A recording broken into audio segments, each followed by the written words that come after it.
Mi nombre es Hernán Pavón, yo soy el coordinador del Comité de Docencia de Clínica Santa Catalina y les agradezco a quienes se han conectado por sumarse a la propuesta académica que tenemos para este sábado.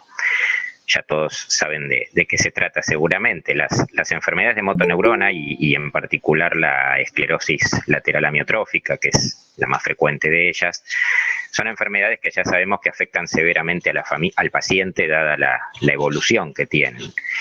También obviamente se afecta a la familia y yo creo que acá agrego que especialmente también se afecta el cuerpo tratante, el cuerpo médico tratante, ¿sí? Médico y áreas me refiero en general, ¿sí? Esto lo digo tanto por experiencia propia como por mis colegas y por la gente que trabaja con nosotros, tanto en pacientes que están en internación domiciliaria como en pacientes que están internados en nuestros centros.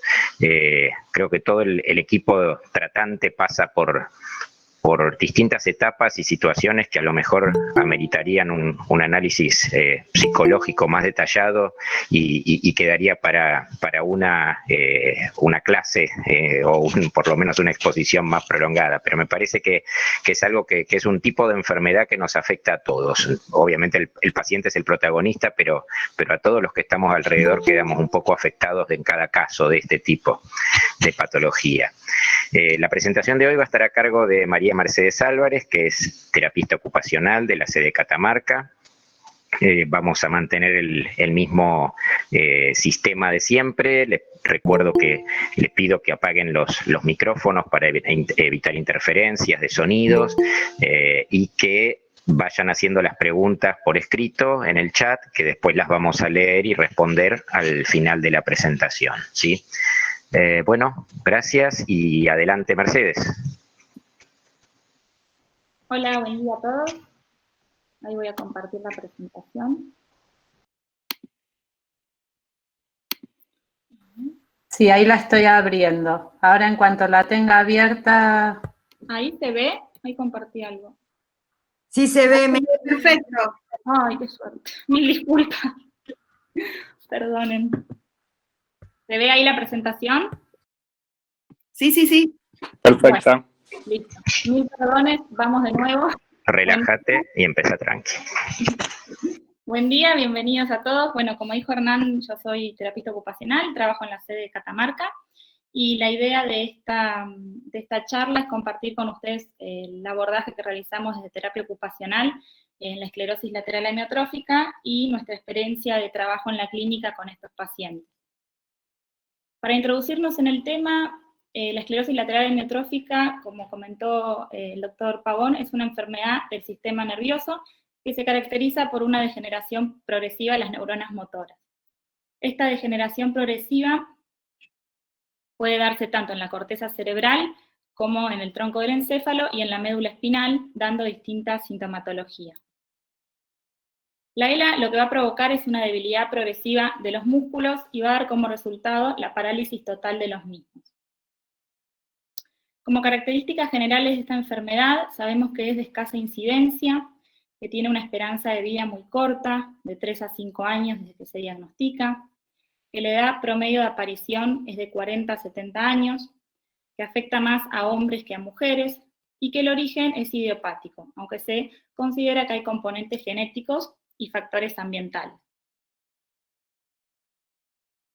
Si bien es verdad que hay sistemas que habitualmente no se ven afectados por esta patología, como son los pares oculomotores, como pueden ser el control de esfínteres, la sensibilidad superficial y profunda, la musculatura lisa del corazón, las funciones cognitivas y las funciones sexuales, es importante saber y tener en cuenta que algunos de estos sistemas son de afectación más tardía, porque hay pacientes, hoy por hoy tenemos pacientes con mayor sobrevida, y también porque en la actualidad hay posibilidad de una evaluación más compleja que antes no existía.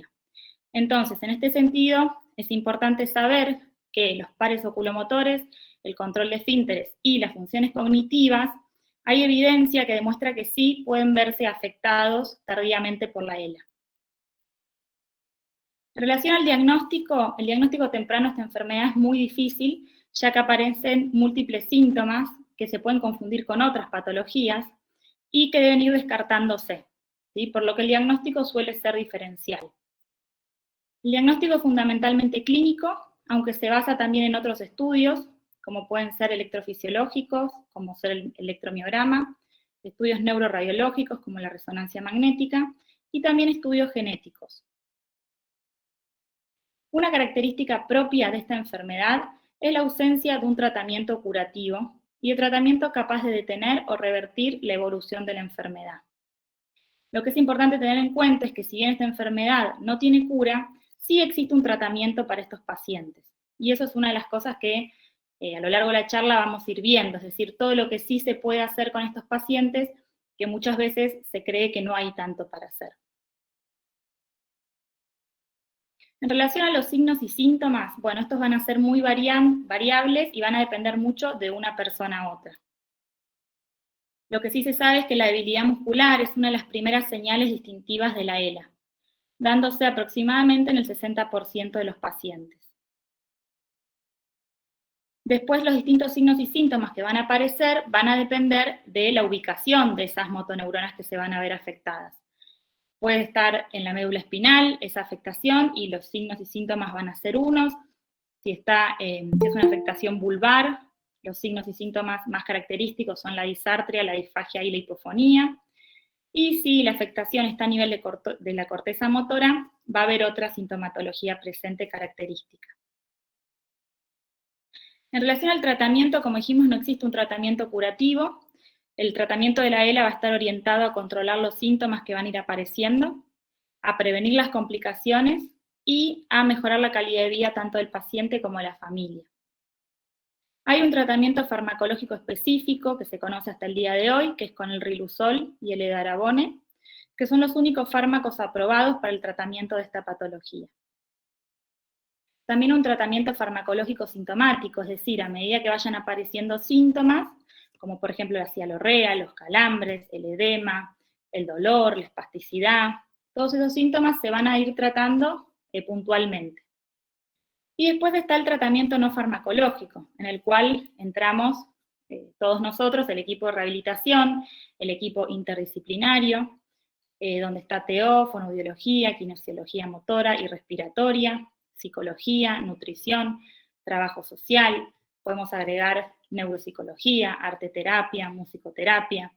Es decir, cuantas más disciplinas puedan participar y el equipo interdisciplinario sea más grande, va a ser más enriquecido también para el paciente. Es muy difícil hablar de la esclerosis lateral amiotrófica sin nombrar lo que son los cuidados paliativos.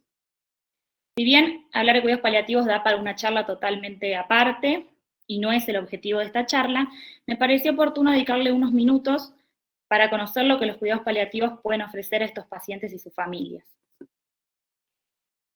Es importante saber que los cuidados paliativos no aceleran ni retrasan la muerte, que a veces es una creencia que los cuidados paliativos llegan para apurar el proceso de morir, y esto no es así, sino que toman la muerte como un proceso natural y parte de la vida. Mejoran la calidad de vida o buscan mejorar calidad de vida de pacientes y familias. Los cuidados paliativos entran en escena ante una enfermedad amenazante para la vida. ¿Y qué es esto? Son enfermedades incurables, enfermedades que son irreversibles, que son progresivas, ¿sí? Como por ejemplo la ELA, entre otras. Van a estar centrados en el paciente y en sus necesidades, es decir, ¿qué necesita este paciente? ¿Qué necesita hoy este paciente? Es un abordaje integral, considerando aspectos no solo físicos, sino también psicológicos, sociales y espirituales, y buscan aliviar el sufrimiento a través del control de síntomas, es decir, que la persona tenga confort, tenga bienestar, que tenga la menor cantidad de síntomas que le generen malestar posible. Y una de las cosas más importantes para mí es que debieran incluirse lo antes posible, que este es el gran desafío y que es lo que lamentablemente no suele suceder. Este gráfico muestra un poco cómo y cuándo llegan los cuidados paliativos a las personas con enfermedades como la ELA, o pueden ser otro tipo de enfermedades. En el primer gráfico se muestra el modelo tradicional de llegada de los cuidados paliativos, que es una llegada un poco tarde, cuando el paciente ya está próximo a la muerte. Y lamentablemente, este es el modelo que más se conoce y el que más se implementa, por lo menos en nuestro país. ya que hay un desconocimiento muy grande de todo lo que los cuidados paliativos pueden hacer desde el comienzo de la enfermedad, tanto para el paciente como para su familia. El tercer dibujo es el modelo de atención dinámico, en donde los cuidados paliativos aparecen de forma esporádica, por ejemplo, al comienzo con el diagnóstico, o después durante el transcurso de la enfermedad, en momentos de crisis o en momentos de tomas de decisiones. Pero como se ve en el gráfico, no es un abordaje continuo, ¿sí? Y en el medio es el gráfico que plantea el modelo ideal de intervención, ¿sí? Que es el modelo al cual debiéramos, aspirar, que es el modelo de inicio precoz y creciente, que va a la par de las demás intervenciones y que poco a poco va tomando más importancia, digamos. Esto a modo general, y simplemente para que ustedes sepan los que no lo saben, que sepan los que son los cuidados paliativos, es importante tener en cuenta que no todas las instituciones cuentan con un equipo de cuidados paliativos, ni siquiera con algún miembro del equipo formado en cuidados paliativos, pero que sepamos que esto existe, que podamos hacer una derivación oportuna o una sugerencia a la familia, ¿sí? Me parece que nosotros como equipo de rehabilitación tenemos que conocerlos para poder intentar brindárselo a la familia en el momento oportuno. Para hablar de rehabilitación en general, de la ELA y después lo propio de terapia ocupacional, me basé un poco en este artículo que me pareció muy interesante y muy completo, que plantea en primer lugar que la rehabilitación debe iniciarse lo antes posible a través de un equipo interdisciplinario. Hace mucho hincapié en el trabajo en equipo, en lo que cada disciplina puede aportar.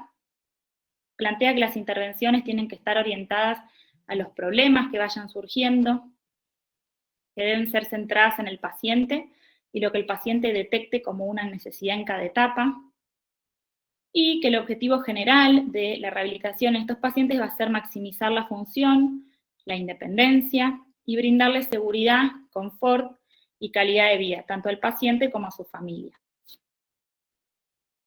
Este artículo nombra una evaluación, yo se las quería compartir porque en la bibliografía aparece mucho cuando se buscan sobre ELA, que es la escala funcional de ELA revisada.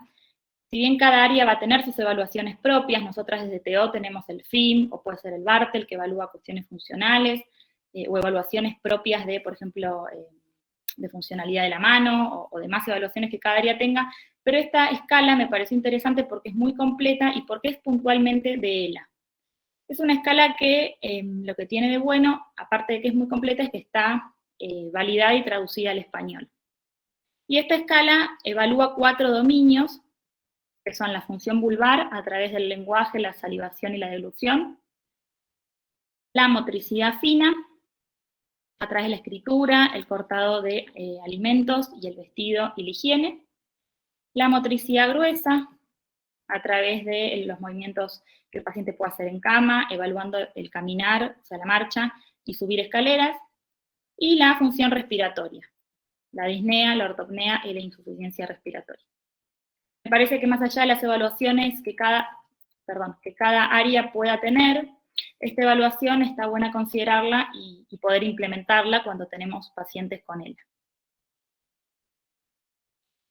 En relación al tratamiento, para una mejor comprensión, yo lo dividí en distintos estadios de la enfermedad, según la bibliografía y también según la experiencia nuestra que tuvimos en la clínica con los pacientes con ELA.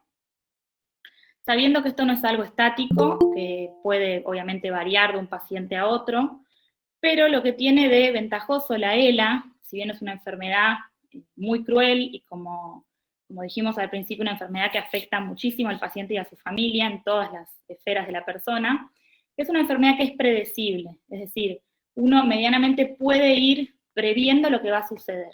Y eso, en relación a otras patologías, para nosotros como equipo de rehabilitación, es una gran ventaja, porque nos permite anticiparnos y nos permite ayudar a la persona que se anticipe a esas pérdidas que va a ir teniendo.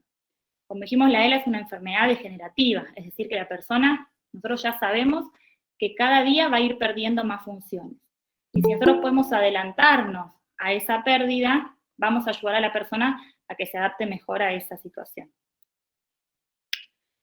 En un estadio inicial nos vamos a encontrar con un paciente independiente, en su desempeño cotidiano, Un paciente que mantiene sus roles y rutinas, que realiza sus actividades comunes como hacía siempre, pero que va a empezar a notar ciertas dificultades en algunas actividades.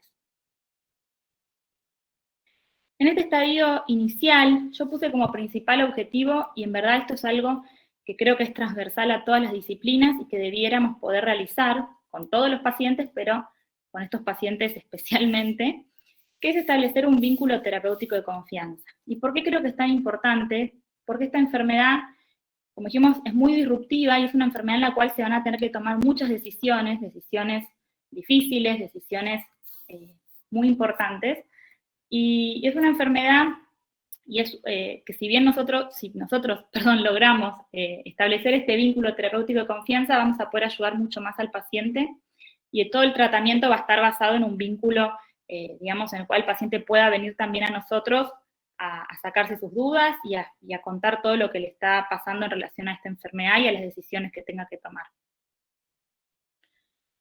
Bien, vamos a realizar y a indicar actividades para mantener rangos articulares y todo lo que tenga que ver con la movilidad activa. Esto es muy importante tener en cuenta los signos de sobreejercitación. Tengamos en cuenta que estos pacientes son pacientes que se van a fatigar muy rápido y que en este estadio inicial, como ellos van a tener movilidad, van a sentir que pueden, entonces quizás hasta nos pidan más ejercicios o actividad para hacer. Pero hay que tener en cuenta que el objetivo no es recuperar fuerza en estos pacientes, es mantener las funciones. Entonces, toda actividad o todo ejercicio que le demos tiene que ser graduado y tenemos que tener muy en cuenta los signos de sobreejercitación, ¿sí? Es decir, la excesiva fatiga, tanto durante el ejercicio como posterior al ejercicio. Tenemos que tener en cuenta que si el paciente por hacer una actividad o un ejercicio después queda todo el día cansado y no puede hacer nada más, bueno, ese es un signo de alarma que tenemos que rever la intensidad de la actividad que le estamos dando. Es importante enseñar rutinas de movilidad, rutinas de estiramiento, de elongación, porque después van a ir apareciendo dolores, contracturas y demás molestias a nivel muscular, que está bueno empezar a prevenirlas desde el inicio. Y como dije antes, es importante tener en cuenta que los ejercicios no van a ser para aumentar fuerza, sino para mantener funciones el mayor tiempo posible. Educar en principios de conservación de energía, que esto es algo muy propio también de TO. Por ejemplo, priorizar cada día lo que realmente el paciente tiene ganas de hacer, realizar las actividades más importantes cuando se esté más descansado, que comúnmente suele ser al principio del día, por la mañana. Identificar lo que no es importante y poder delegarlo, planificar el día, reorganizar actividades y espacios para que todo esté al alcance. Esto es algo que nosotros solemos hacer mucho, por ejemplo, en espacio como la cocina, o el espacio como el dormitorio con el placar, por ejemplo, o en espacios como el baño, para que el paciente tenga todo a mano y evitar tanto movimiento que le genere fatiga. Tomar periodos de descanso a lo largo del día y dentro mismo de cada actividad. Y realizar la mayor cantidad de actividades posible de manera sentada. Todas estas cosas quizás uno las lee y le parecen obvias, pero si no se las decimos al paciente, quizás no lo tiene en cuenta, y está bueno tenerlo en cuenta para justamente conservar la energía para las actividades que sí son importantes para él. Vamos a evaluar e indicar ayudas técnicas sencillas para BD. Cuando hablamos de ayudas técnicas es importante tener en cuenta no introducirlas muy pronto para no provocarle frustración al paciente, ni demasiado tarde para que no pierdan su efectividad. Algunas ayudas técnicas sencillas, por ejemplo, para alimentación, pueden ser rebordes de plato o cubiertos adaptados, engrosadores, bolsillos palmares, o algunas adaptaciones para la escritura, o para el vestido, o para la higiene. Pero son ayudas sencillas, que permiten que la persona siga haciendo la actividad solo. Después vamos a evaluar también adaptaciones en el lugar de trabajo y en las actividades de ocio y esparcimiento. Recordemos que en este estadio el paciente va a seguir yendo a su trabajo, lo más probable, va a seguir haciendo sus actividades normales, pero va a empezar a notar dificultades en algunas. Entonces, es bueno evaluarlo para sugerir las adaptaciones que sean necesarias. Y sostener los roles el mayor tiempo posible. Esto también es algo que nosotras desde TO evaluamos, es decir, poder identificar cuáles son los roles importantes para la persona, ¿sí? Ya sea el rol estudiante, el rol de madre, el rol de trabajador, porque es el sustento económico de la familia, el rol que sea el importante y que la persona quiera mantener por más tiempo, bueno, ahí nosotros tenemos que poner también el foco. Bien, en un estadio medio ya vamos a encontrarnos con un paciente semidependiente en su desempeño ocupacional, que va a requerir ayudas de terceros o ayudas técnicas un poco más complejas para realizar las actividades. En este estadio van a empezar a aparecer dificultades en la comunicación, dificultades en la deglución y en la deambulación. También van a comenzar las dificultades respiratorias. Va a haber una pérdida cada vez mayor de roles, y por todo esto es que en este estadio, sobre todo, es donde se van a empezar a tomar decisiones, ¿sí? Decisiones relacionadas a esto que dijimos, a la comunicación, a la deglución, a las cuestiones respiratorias. En este estadio quizás ya los objetivos a nivel físico que teníamos antes no van a ser tan primordiales, sino que vamos a tener que ir como resolviendo distintos puntos, digamos, que vayan apareciendo. Todo lo que sea prescripción de ortesis, prescripción de férulas, por ejemplo, para prevenir flexión de muñeca y deformidad en la mano, esto es importante que lo tengamos en cuenta. Hay férulas más funcionales que dejan libre los dedos para permitir los agarres, permitir las pinzas. Pueden ser cortas, como las dos primeras que se ven ahí de arriba, de pulgar o de pulgar y muñeca. Esto se suele utilizar cuando hay atrofia de la eminencia tenar o debilidad en la extensión de la muñeca. Y también, después tenemos la férula COCAP, que mantiene también, o sea, toma la muñeca para evitar la caída de muñeca y mantiene libre los dedos para la manipulación de elementos, o férulas de descanso, que ocupan toda la mano y que permiten descansar la mano y evitar contracturas y deformidades. Va a haber que evaluar e indicar equipamiento y ayudas técnicas ya un poco más complejas. Cuando hablamos de equipamiento, es importante que tengamos en cuenta la subluxación de hombro en estos pacientes. No es algo habitual, en lo cual cuando pensamos en subluxación quizás pensamos en una ACV, por ejemplo, y en la ELA es algo que quizás no tenemos en cuenta, pero pensemos que estos pacientes al ir perdiendo movilidad activa, lo más probable que suceda es que haya una subluxación de hombro, y esta subluxación suele ser bilateral, y esto le trae mucho dolor a los pacientes. Entonces, prevenirla, ¿sí? Puede ser con sling de suspensión, se puede aplicar también taping neuromuscular, y un correcto posicionamiento con apoyabrazos y la mesa en la silla. Esto, nosotros tuvimos el caso de una paciente que era muy coqueta y que no le gustaba para nada la mesa escotada en la silla, no la quería usar y de hecho no la usó, pero después ya en un estadio avanzado de su enfermedad realmente tenía una subluxación bilateral de hombros muy importante y que le generaba muchísimo dolor. Entonces, bueno, esto me pareció importante que lo tengamos en cuenta para prevenirlo. Después, ayudas técnicas más complejas nos referimos, por ejemplo, a las de baño, como puede ser un banco de ducha, una silla de baño, un elevador de inodoro, y todo lo que tenga que ver con el sentado, ¿sí? No solo la silla de ruedas, que ahora vamos a ver, sino también los almohadones que podamos prescribir. Es muy importante tener en cuenta que quizás en esta etapa el paciente tiene todavía movilidad activa, pero la va a ir perdiendo. Entonces, el almohadón que le prescribamos, nosotros tenemos ya que estar como un paso adelantado, sabiendo que va a perder esa movilidad y que cada vez se le va a hacer más difícil hacer descarga de presión o alivios de presiones para evitar úlceras por presión y lastimaduras en la piel. Lo más conveniente siempre es, en estos casos, es indicar almohadones de aire, ¿sí? Que es los que más protección le van a dar al paciente y más van a prevenir la aparición de úlceras por presión. Después entramos en otro mundo que da también para una charla aparte, que es todo lo que tenga que ver con la silla de ruedas. Tenemos que tener en cuenta un montón de cosas. Nosotros en la clínica tenemos una ficha que llenamos junto al fisiatra, junto al kinesiólogo y al ATO del paciente, en donde, entre otras cosas, tenemos en cuenta la adecuación al paciente, es decir, a su contextura física, a sus necesidades y al estadio de la enfermedad. Y esto es clave, porque como dijimos, esta es una enfermedad que va a ir progresando, ¿sí? Y es degenerativa. Entonces, quizás la silla que yo pida hoy, cuando llegue en 2 o 3 meses, el paciente ya tenga otras características y otras necesidades. A nosotros nos pasó que en la clínica una paciente llegó con una prescripción de una silla que le habían hecho en otra institución, como 3 o 4 meses atrás, y cuando llegó la silla, que era una silla motorizada, que estaba muy buena, pero la paciente ya no tenía fuerza en la mano para usar el joystick. Entonces realmente creo que lo usó 2 o 3 veces y no pudo usarla más.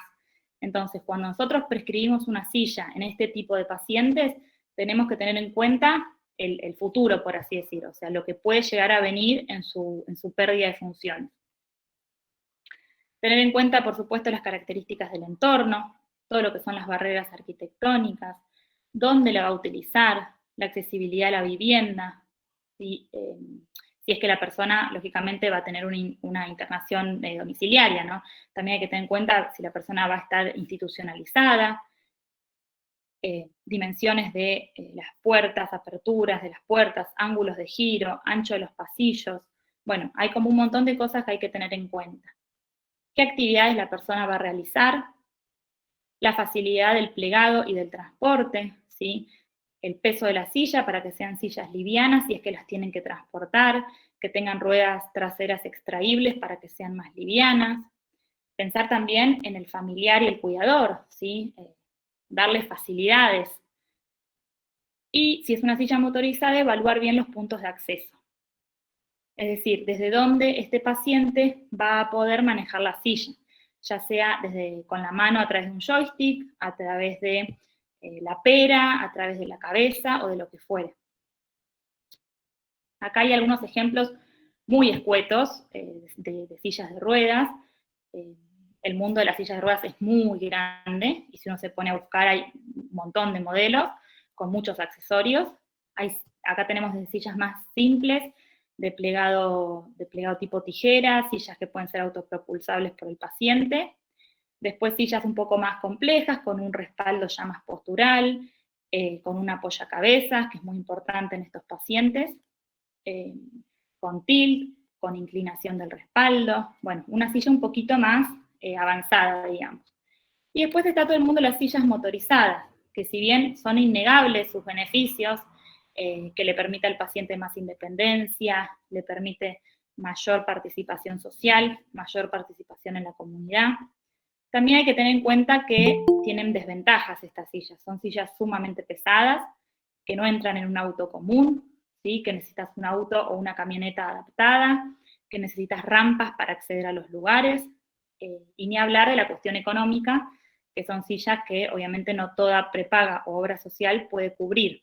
Entonces, creo que en la balanza hay que poner todo y bueno, según también con el paciente ir viendo qué necesita y qué quiere el paciente.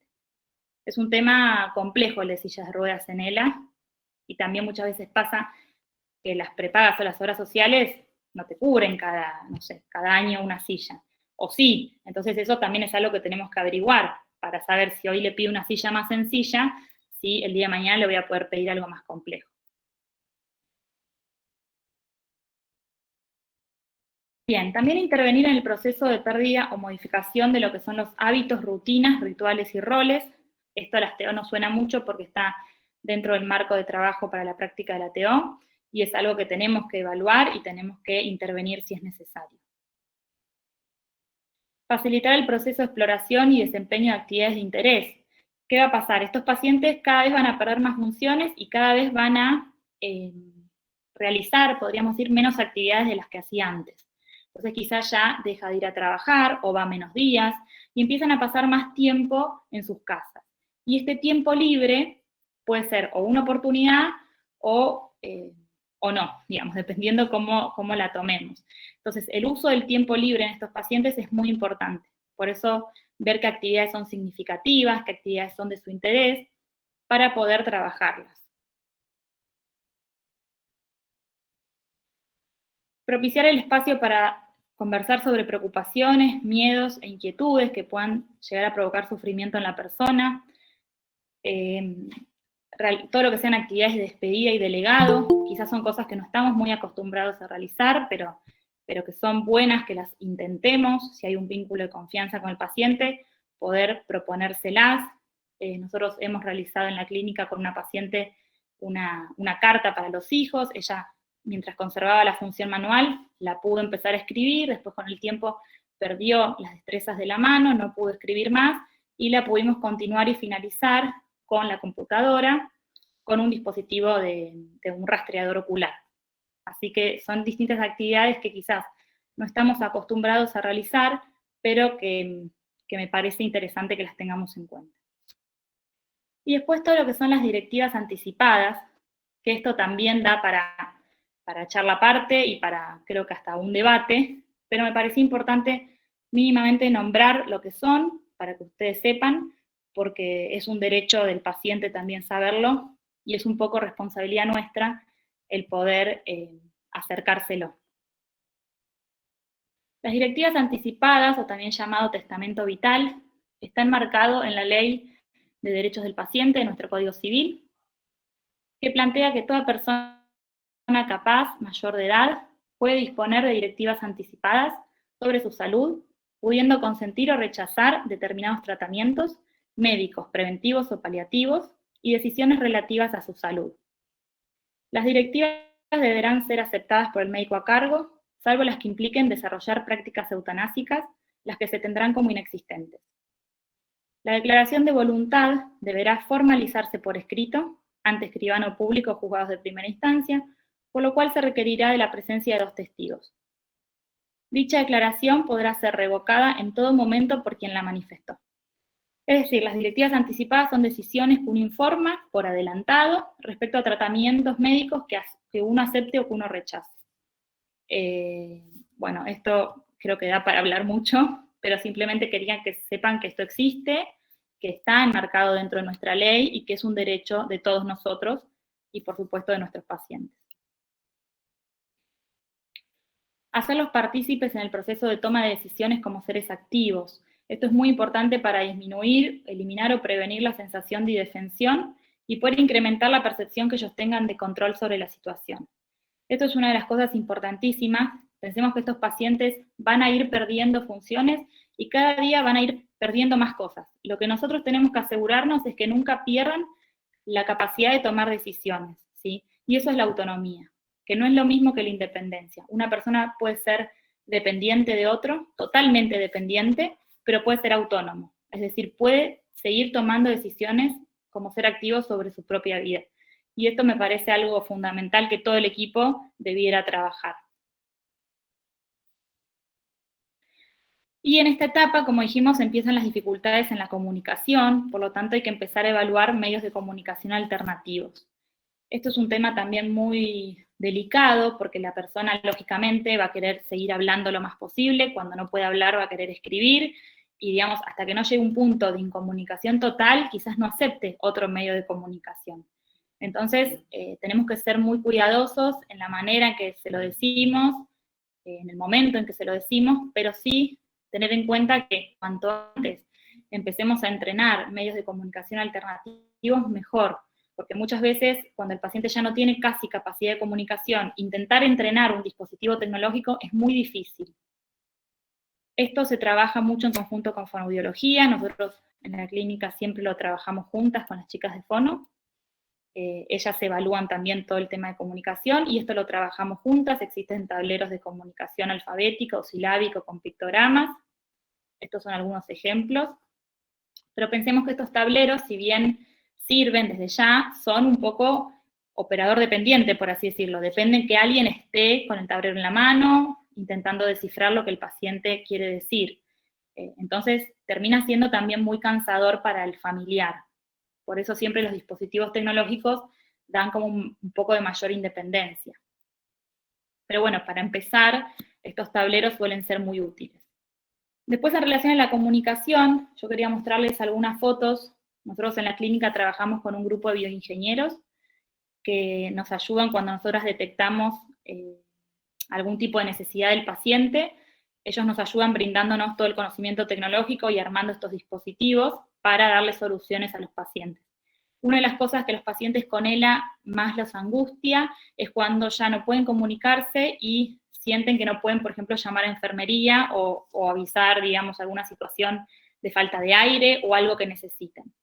Entonces el tema de los timbres es muy importante que tengamos en cuenta, intentar adaptárselos de alguna forma. Nosotros usamos muchos pulsadores en la clínica, como por ejemplo este, porque esta paciente tenía todavía un movimiento de dedo. Esta es la misma paciente que también tenía movimiento de pie, entonces fuimos probando a ver qué movimiento era el que quedaba más cómodo. Hay que evaluar también, hay que ver la sensibilidad del pulsador, el tipo de pulsador, el tamaño, cómo lo vamos a colocar. Bueno, hay un montón de cuestiones a tener en cuenta, pero que sepamos que esto existe y que se puede realizar. Este es otro ejemplo, con el mismo pulsador, con un movimiento lateral de dedo. Y este es otro paciente con ELA que también tenía movimiento en la mano, es un pulsador más grande porque él lo disparaba, digamos, con la palma de la mano. Bien, en un estadio avanzado ya de la enfermedad vamos a encontrarnos con un paciente con alto grado de dependencia funcional, que va a pasar la mayor parte del tiempo en la cama, que va a tener grandes dificultades en la comunicación, que ya va a estar seguramente conectado a la asistencia ventilatoria mecánica de manera permanente.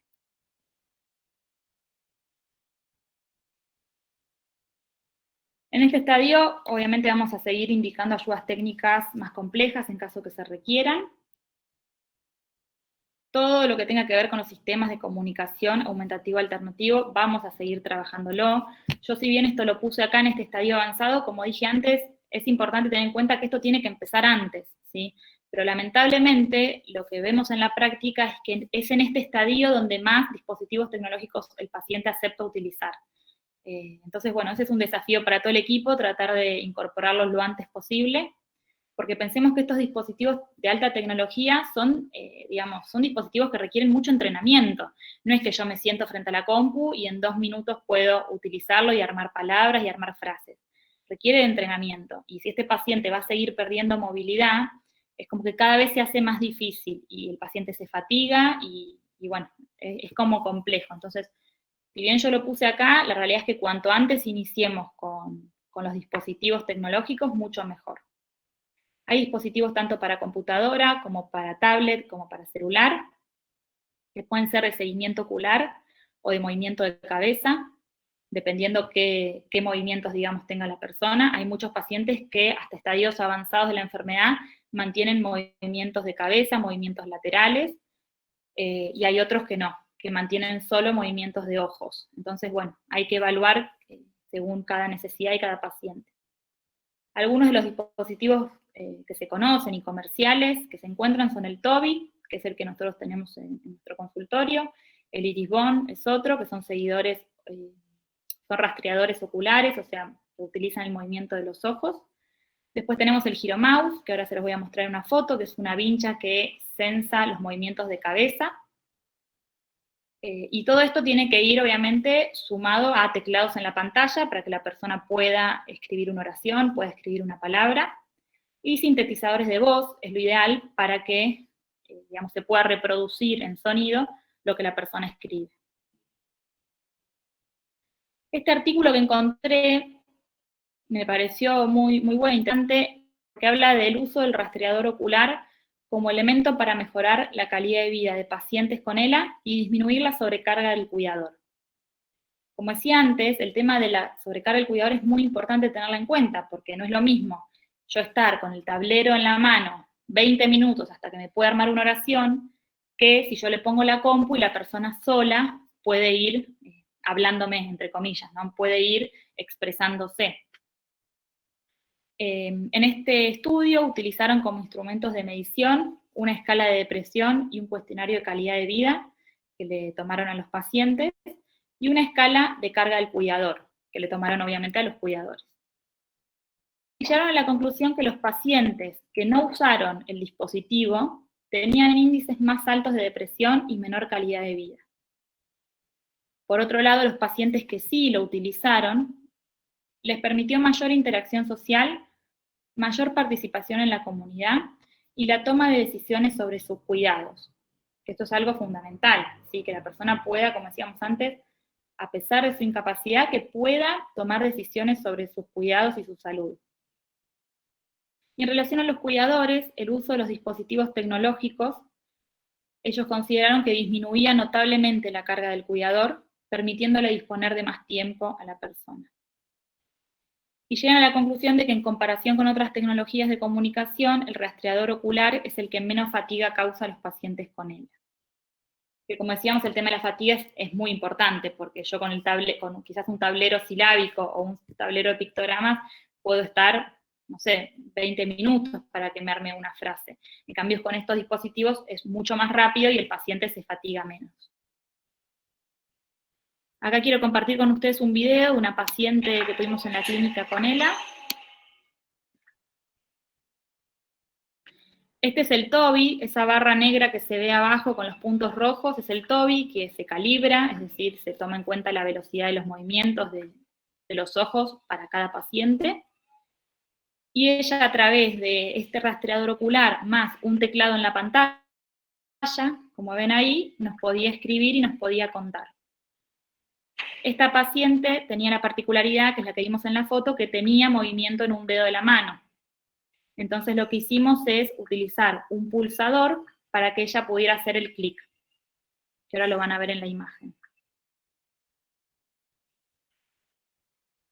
Es decir, con los ojos ella marca la letra y con el pulsador hace el clic.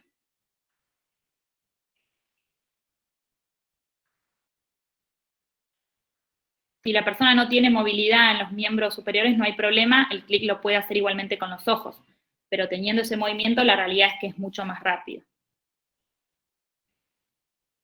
Y esta es una foto de otro paciente utilizando el giromouse, que yo les comentaba que es una vincha, que lo que sensa es el movimiento de la cabeza. Y lo mismo, como este señor también tiene movilidad en el miembro superior izquierdo, él mueve la cabeza, marca donde quiere y el clic lo hace con la mano.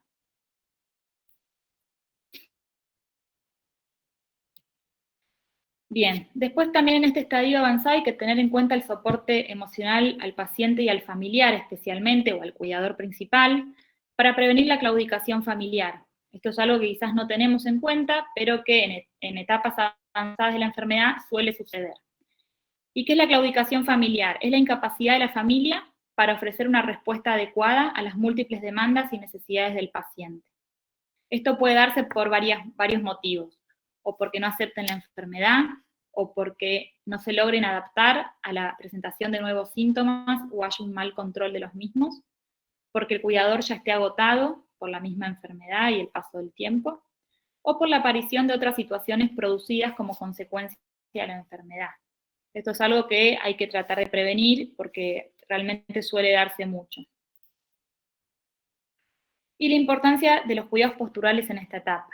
Si bien los cuidados posturales es algo que nosotros hacemos desde el día 1, lo puse en esta etapa porque es una etapa en donde el paciente ya casi no tiene movilidad activa. Entonces, todo lo que sean los cambios de posición para cuidar la piel y la prevención de que aparezcan úlceras por presión, en esta etapa fundamentalmente es muy importante. Bien, y casi llegando al final, en el estadio final de esta enfermedad, nos vamos a encontrar con un paciente totalmente dependiente de terceros, con casi nula capacidad de comunicación. Suele pasar que al final de la enfermedad los pacientes hasta pierden la movilidad de los párpados, entonces se les caen los párpados, por lo que ya casi no pueden ni comunicarse con un dispositivo de alta tecnología. Y en esta etapa es muy importante el control de síntomas para que la persona esté confortable, para que no tenga dolores, para que no sufra. Es muy importante tener controlados todos esos síntomas que le pueden llegar a generar un malestar. Y en este estadio final de la enfermedad, que quizás pensemos que, bueno, ya no tenemos mucho para hacer, ya nuestras intervenciones terminaron, tenemos que acompañar a la familia del cuidador, como hicimos desde el día 1, ¿sí? Asegurar el bienestar del paciente, es decir, que esté tranquilo, que esté sereno, intentar que esté con quien quiera estar o con quien nosotros sabíamos que la persona quiere estar, asegurarnos que tenga una muerte en paz, es decir, si sabíamos que la persona tenía algunas preferencias o algunas creencias religiosas, por ejemplo, respetárselas, intentar de que se cumplan, intentar de que pase sus últimos días con sus familiares o con sus seres queridos. Y una vez que la persona fallece, no olvidarnos de la etapa del duelo, ¿sí? De poder acompañar a esa familia, que seguramente después de todo este proceso ya tenemos un vínculo de confianza con las familias. Bueno, es lindo no dar vuelta a la página una vez que la persona ya no está, sino es un plus, creo, que poder acompañar a la familia posteriormente. Bueno, y para ir finalizando, algunas reflexiones que yo hice sobre esta enfermedad y sobre el tratamiento de estos pacientes,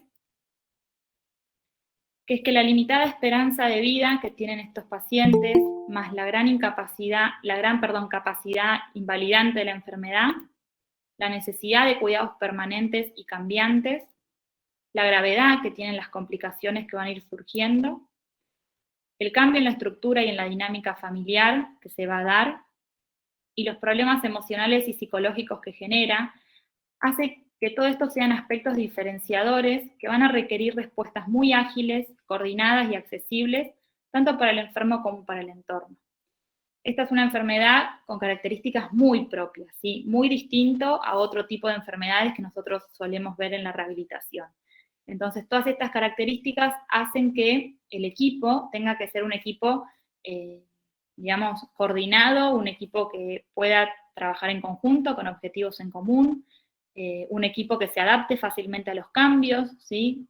No nos tenemos que poner objetivos muy grandes, ni muy ambiciosos, ni a largo plazo, sino por el contrario, objetivos cortos, objetivos del día, del hoy, porque estos pacientes todos los días van a perder una función, ¿sí? Y quizás lo que hoy para el paciente era una prioridad, mañana ya no lo es. Entonces, creo que implican una flexibilidad por parte del equipo muy grande, y bueno, y también implican para nosotros un trabajo personal de poder dar esa respuesta, ¿no? Porque a veces uno viene con el chip de otro tipo de patologías, y la realidad es que la ELA es como que viene para romper varios esquemas, ¿no? Así que es como interesante también ver el abordaje. Bueno, yo pensaba todo lo que sí podemos frente al no hay nada para hacer, ¿sí? Cuando comenzaba la charla yo les decía, mucha gente piensa en la ELA, bueno, como no tiene cura, listo, no hay nada para hacer. Bueno, vimos que hay un montón de cosas para hacer, ¿sí? Todo lo que sí se puede. Saber que es un proceso de adaptación y de readaptación continuo frente a las pérdidas que van a ir surgiendo, sin dejar de reconocer y acompañar a la persona en el sufrimiento, ¿sí? No porque sepamos que, bueno, sí, tarde o temprano te van a poner una gastro, bueno, digamos, no por eso vamos a dejar de acompañar en ese dolor y en esa pérdida que implica para la persona. Importancia del trabajo interdisciplinario, ¿sí? Más que nunca, tener en cuenta que cada disciplina puede aportar desde su conocimiento y que el equipo tiene que ser facilitador en este proceso de adaptación. Tenemos que poder anticiparnos a las pérdidas y tratar de facilitarle a la persona lo más posible para que se pueda ir adaptando a su nueva situación. Importancia de las intervenciones tempranas desde terapia ocupacional para mantener durante más tiempo el grado de funcionalidad de la persona, recordando que tarde o temprano esa funcionalidad se va a perder, pero que cuanto mayor tiempo la podamos mantener, mejor para el paciente. Y algo que también es importante es la capacitación y el entrenamiento continuo en las tecnologías, todo lo que tenga que ver con tecnología asistiva y los productos de apoyo, ¿sí? Esto no es algo menor, porque la realidad es que en el mercado hay un montón de dispositivos y uno no tiene por qué conocer todos, pero está bueno que los conozcamos de antemano y estemos entrenadas, porque a veces llega el paciente y si yo no sé usar el dispositivo estoy como aprendiendo a la par del paciente, y la verdad que es una pena porque le estoy quitando, digamos, tiempo a él o a ella. Entonces, que yo como profesional pueda estar entrenado en usar ese dispositivo, que sepa cómo usarlo, bueno, va también a facilitar el tratamiento. Bueno, esto es un poco lo que quería compartir, esta es parte de la bibliografía que utilicé. Para mí es un tema muy lindo, que hemos tenido en el último tiempo varios casos en la clínica de pacientes con ELA, por lo cual nos permitió como, bueno, ir conociendo distintas aristas, digamos, de esta enfermedad. Y bueno, dejo mi mail por si alguien tiene alguna duda, no sé si hay alguna duda en el chat. Pido 1000 disculpas por el inicio un poco, soy medio mala con la tecnología. Bueno, Mercedes, muy bueno. No te preocupes por lo de la tecnología, más allá de que recién dijiste que había que estar familiarizado con ella. Entendemos que esto no era para atender a un paciente, no hay problema. Hay un par de comentarios. Elsa García dice, con respecto a la prescripción de la silla, considero que debemos insistir en la provisión inmediata, dadas las características de la patología, con informes certeros, para que las diferentes coberturas médicas se hagan cargo. Sí, es real, a veces pasa lo que nos pasó con esa paciente, que la demora en la entrega del pedido que se había hecho en otra institución hace que el paciente, cuando reciba la silla, ya está en otra situación demasiado diferente. Entonces, o hacemos el pedido pensando en 3 meses después, o se ponen las pilas los proveedores y lo hacen antes, y los prestadores. Elsa García también, independencia y autonomía en la dependencia, acuerdo totalmente en toda diversidad funcional, no solo en la ELA. Silvina Duliski, al principio señalabas que la unidad de tratamiento, tomando el aporte de los cuidados paliativos, es paciente y familia. Tal vez en pacientes con diagnósticos de ELA esto sea mucho más visible. ¿El trabajo con la familia se organiza del mismo modo que con el paciente con ELA? ¿Se organizan las intervenciones del mismo modo?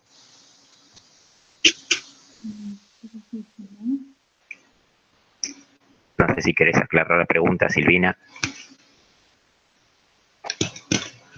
¿Necesitas, Mechi, que la aclare?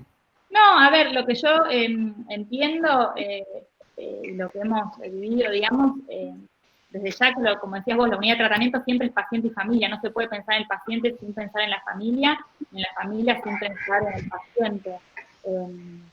La familia también va a tener quizás necesidades distintas, entonces creo que se tiene que ir trabajando a la par.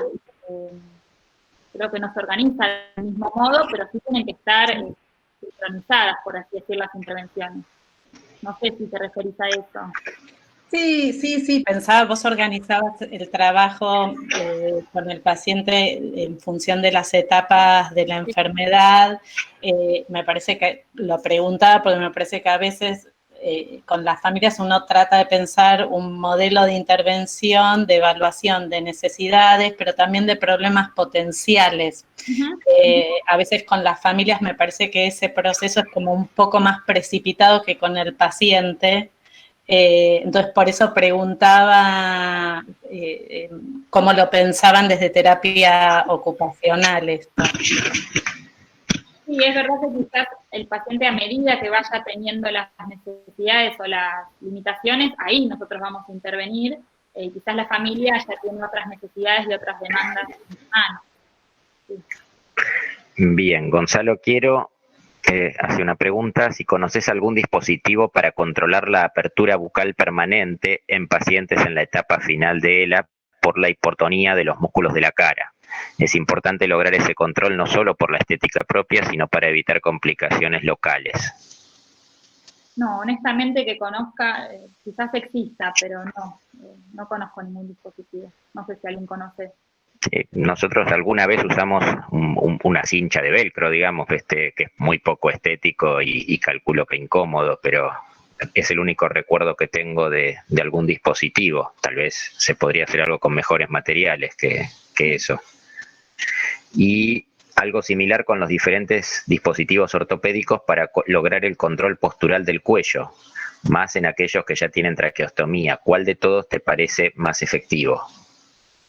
Sí, cuando hablamos de aquellas técnicas más complejas, bueno, ahí estaban todo lo que tenga que ver con los cuellos ortopédicos, que hay un montón de variantes, ¿no? De modelos, sobre todo los cuellos blandos, hemos nosotros utilizado con algunos pacientes, y si tienen tráqueo, con el agujero, ¿no? O sea, el espacio para la traqueotomía.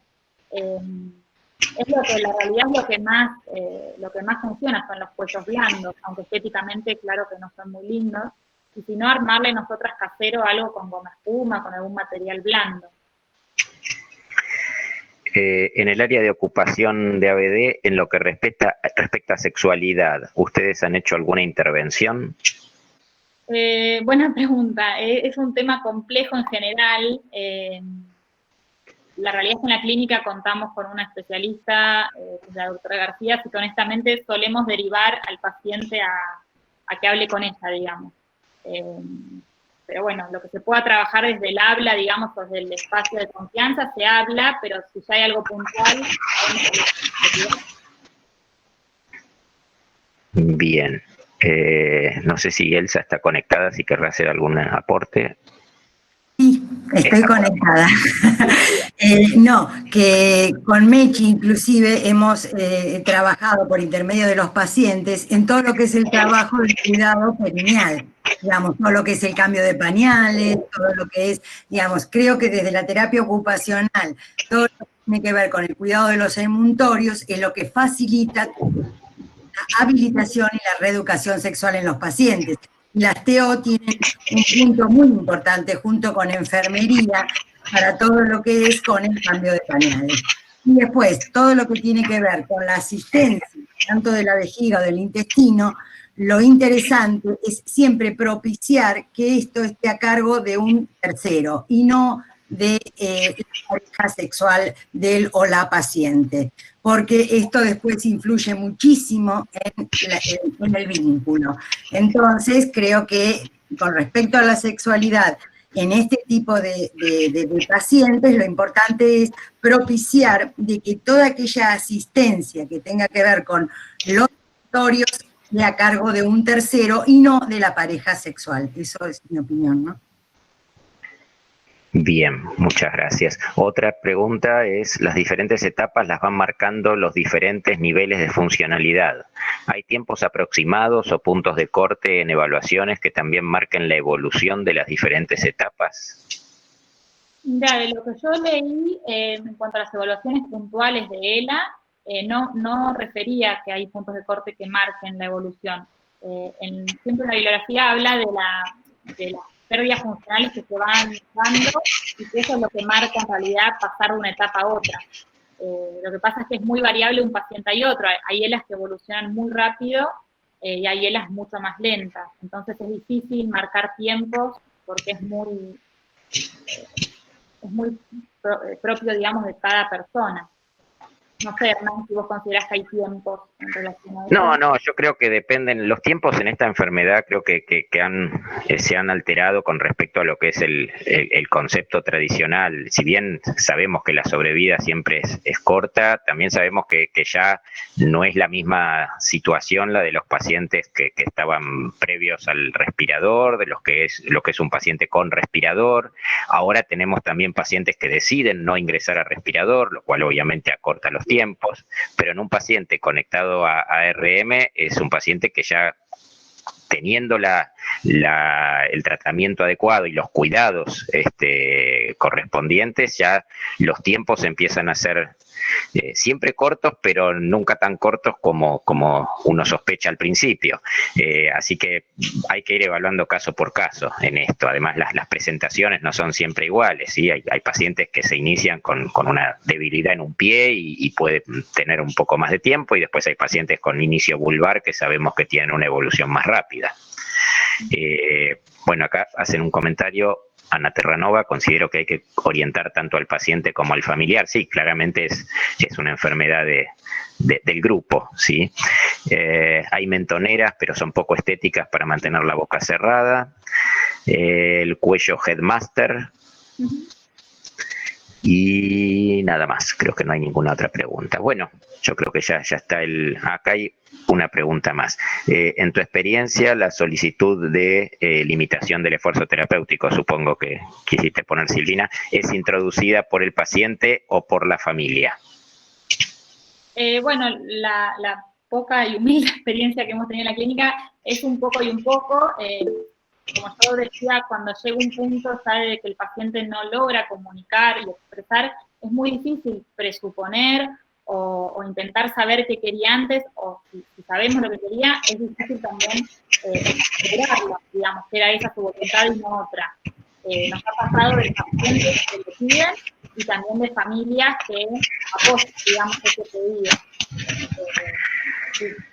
Es un tema complejo y sí, y yo creo que ahí estamos haciendo agua bastante los médicos, los neurólogos, digamos, no soy un paciente, un neurólogo que tenga muchos pacientes a cargo, pero la realidad es que son pacientes que incomoda de diagnosticar, incomoda el hablar de este tema, el pronóstico no siempre se es totalmente claro con la posibilidad que tiene el paciente.